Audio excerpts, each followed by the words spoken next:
The story that you are about to hear is a compilation of documented true facts, featuring characters, events, or places that has played a role in shaping history. Please sit back and listen as I recite this narrative for you. Plague is the second most lethal disease in human history after smallpox. It is a bacterial infection that mostly affects rodents and their fleas, but it can easily spread to humans who come into contact with them. Plague outbreaks are the most notorious epidemics in history, inciting fears of plague's use as a biological weapon. Plague occurrences continue to appear on a periodic basis around the world, notably in the United States and China, where a suspected case was recently reported in the Inner Mongolia region. However, the sickness is no longer as fatal because antibiotics may be used to treat it when they are available. In the mid-1300s, a deadly bubonic plague pandemic known as the Black Death swept through Europe and Asia and was the most renowned plague outbreak. It is thought to have been in China in 1334, spread through trade routes, and reached Europe in the late 1340s via Sicilian ports.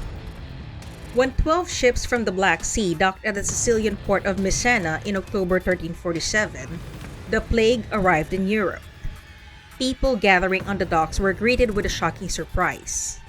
The majority of the sailors on board were dead, and those who were still living were critically ill and covered with black boils, oozing blood and pus.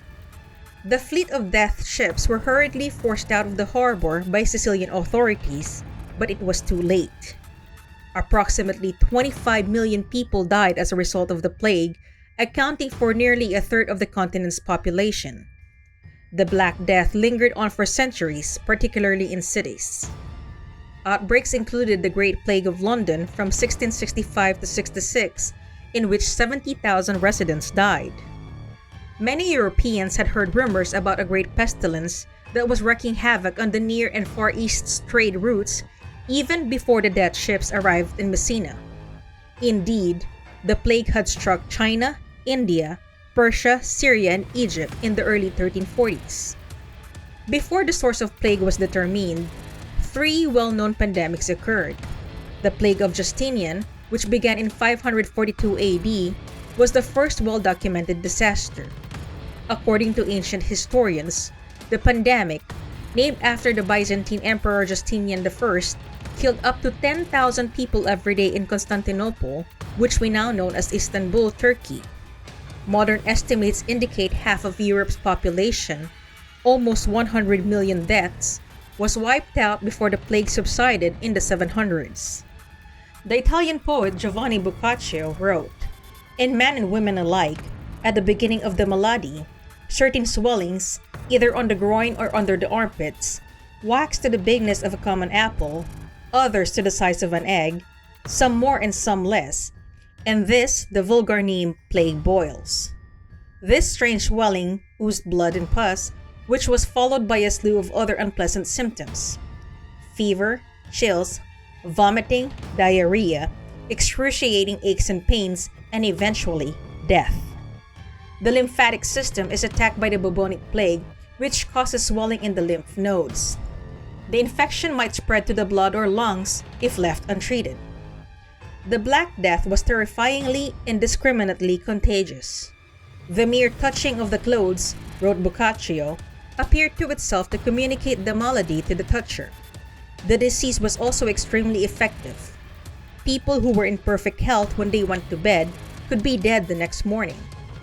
What caused the plague outbreaks was a mystery for hundreds of years, cloaked in superstitions. However, careful study and breakthrough in microscope technology eventually led to the discovery of the true culprit.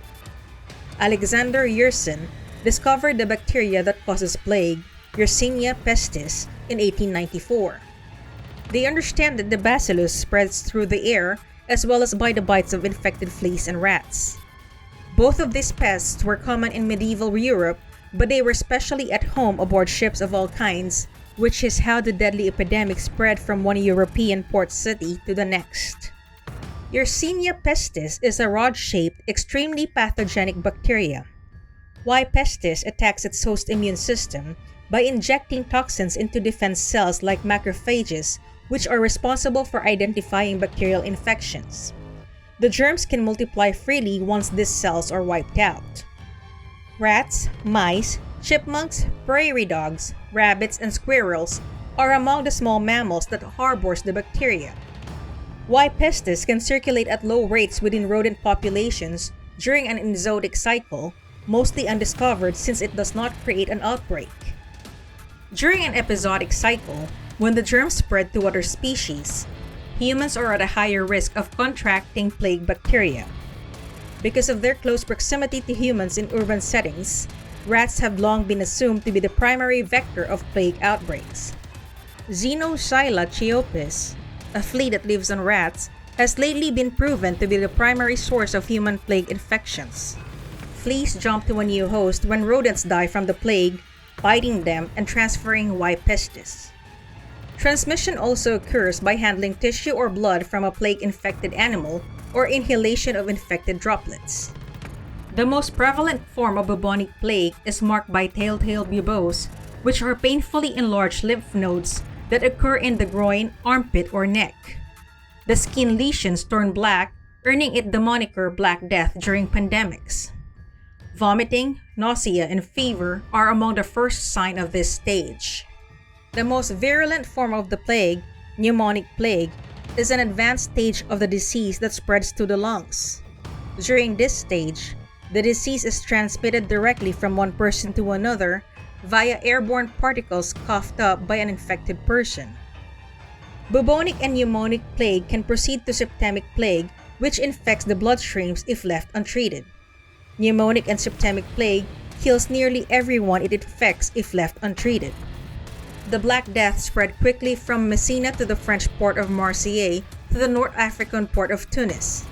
Then it made its way to Rome and Florence, two cities at the crossroad of a complex network of trade lines. The Black Death had devastated Paris, Bordeaux, Lyon, and London by the middle of 1348. This harrowing series of events is horrifying yet understandable today. However, there appeared to be no rational explanation for it by the middle of the 14th century. No one knew how the Black Death spread from one sufferer to the next, nor did they know how to prevent or treat it. Instantaneous death occurs when the aerial spirit, escaping from the sick man's eyes, strikes the healthy individual standing near and looking at the sick, according to one doctor. Physicians depended on superstitious procedure like burning aromatic herbs and bathing in rose water or vinegar, as well as crude and primitive treatments such as bloodletting and boil lancing, practices that were both harmful and unsanitary. Meanwhile, panicked, healthy people did everything they could to avoid being ill.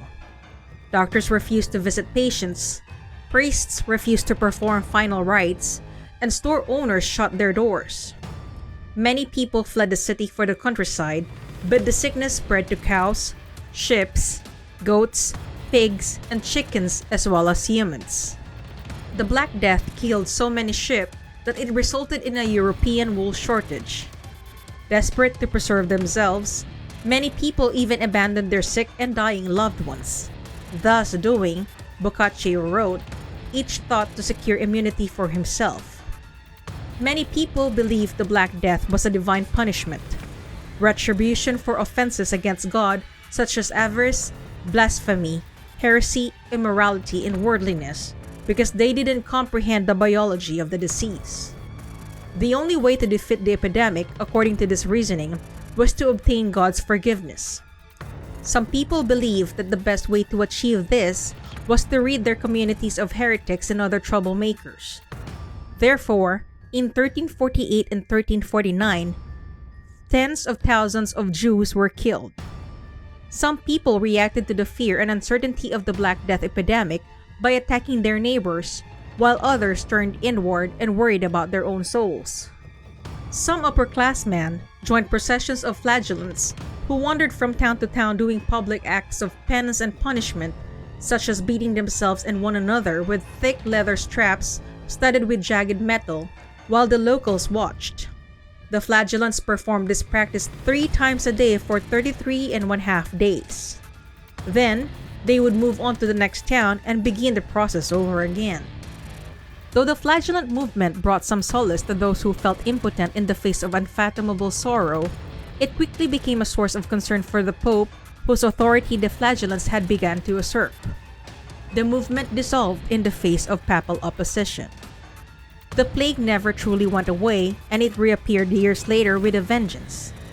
Officials in the Venetian-controlled port city of Ragusa, on the other hand, were able to halt the disease's spread by isolating arriving sailors until it was evident they didn't have the disease, creating social distancing that relied on isolation to slow the disease's spread. The sailors were initially detained on their ships for 30 days at Trentino, which was then extended to 40 days, a quarantine, which is the origin of the name quarantine and a practice that is still used today. The cause of plague was not established until the most recent worldwide outbreak, which began in China in 1860 and ended in 1959. Around 10 million people died as a result of the pandemic. Ships carried the disease to North America in the early 1900s, and it quickly spread to tiny mammals across the country. Because of the high mortality rate during these pandemics, the dead were frequently interred in hastily dug mass graves. Scientists have pieced together a family tree of the Y. pestis from the teeth of these plague victims, indicating that the Justinian plague strain was related to, but distinct from, other plague viruses. By the early 1350s, the Black Death epidemic had passed, but the plague resurfaced every few generations for centuries. Modern sanitation and public health initiatives have substantially reduced the disease's impact, but it has not been eradicated. Despite the availability of medications to treat the Black Death, the World Health Organization estimates that 1,000 to 3,000 cases of plague occur each year. The plague still persists in various parts of the world, intermittent outbreaks being closely monitored by the World Health Organization and the Centers for Disease Control and Prevention. Since the 1990s, the majority of cases have appeared in Africa. Between 2004 and 2014, the Democratic Republic of the Congo, or the DRC, had the most plague cases in the world with 4,630 cases and 349 deaths. The incidence of plague in the Democratic Republic of Congo is linked to the ecosystem, particularly the mountain tropical climate, according to the scientists. In 2017, the plague broke out in Madagascar, resulting in over 2,300 cases. Other nations with verified human plague cases in recent years include the United States, China, India, Vietnam, and Mongolia. Each year, 7 human cases of plague are reported in the United States, with the majority of instances occurring in California and the Southwest. With prompt diagnosis and antibiotic treatment, the majority of patients today survive plague. To help avoid plague pandemics, good sanitation measures and pest control aid to reduce contact with infected fleas and rodents.